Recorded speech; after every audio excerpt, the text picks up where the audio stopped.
राणा सांगा। कहने को तो नाम ही काफी है, लेकिन दुर्भाग्य है कि हमारी आज की पीढ़ी नाम के अलावा कुछ नहीं जानती। मेवाड़ वीरों की भूमि है। यहाँ कई शूरवीरों ने जन्म लिया और अपने कर्तव्य का परवाह किया। उन्हीं उत्कृष्ट मणियों में से एक थे राणा सांगा। पूरा नाम महाराणा संग्राम सिंह। वैसे तो मेवाड़ के हर राणा की तरह इनका पूरा जीवन भी युद्ध के इर्द गिर्द ही बीता, लेकिन इनकी कहानी थोड़ी अलग है। राणा सांगा ने अपने जीवन काल में 100 से अधिक युद्ध लड़े और इन युद्धों के दौरान राणा सांगा ने अपनी एक आंख, एक हाथ और एक पैर गंवा दिया। फिर भी राणा रुका नहीं, झुका नहीं। कल्पना करिए, एक योद्धा जिसके शरीर पर 80 घाव है, एक हाथ नहीं, एक पैर नहीं, एक आंख नहीं, फिर भी वो रणभूमि में दुश्मनों को अपनी तलवार व भाले से मौत के घाट उतार रहा है, तो वो सिर्फ राणा सांगा है। खानवा के युद्ध के दौरान जब सभी राजपूत शासक राणा सांगा के साथ खड़े थे, बाबर मैदान छोड़कर भागने वाला था, उस वक्त शीला द्वितीय, जो सांगा का रिश्ते में उनका सगा बेनोई था, 30,000 घुड़सवारों के साथ एकदम युद्ध के बीचों बीच बाबर से मिल गया। भारत के भाग्य का फैसला हो गया।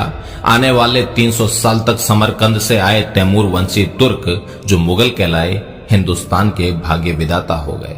राणा सांगा फिर लड़ना चाहते थे, लेकिन घायल सांगा को जहर दे दिया गया।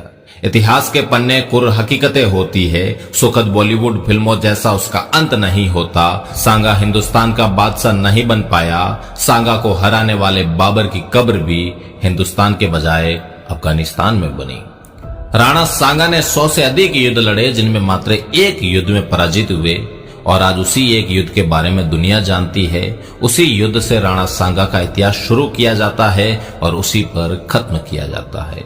राणा सांगा द्वारा लड़े गए खंडार, अहमदनगर, बाड़ी, गागरोन, बयाना, ईडर, खातोली जैसे युद्धों की बात आती है तो शायद हम बता भी नहीं पाएंगे, और अगर बता भी पाए तो उतना नहीं जितना खानवा के बारे में बता सकते हैं। भले ही खातोली के युद्ध में राणा सांगा दिल्ली के इब्राहिम लोदी को दिल्ली तक खदेड़ दे, वो मायने नहीं रखता। बयाना के युद्ध में बाबर को भागना पड़ा हो, वो भी मायने नहीं रखता। मायने रखता है कि बाबर से खानवा के युद्ध में राणा सांगा हार गया। लेकिन जिन्होंने ये तय कर लिया था कि भारतीयों को असली भारत से कभी रूबरू नहीं होने देना है, उन्होंने हमारे सच्चे इतिहास का गला घोंट दिया। जिन बच्चों के खिलौने भी शेर और भाले थे, जिनके जीवन का अंत ही रण था, उनको इतिहास के अंधेरे में दबाकर मार दिया गया। वो भी ऐसे गला घोंट कर मारा गया कि किसी को चीख तक सुनाई ना दे।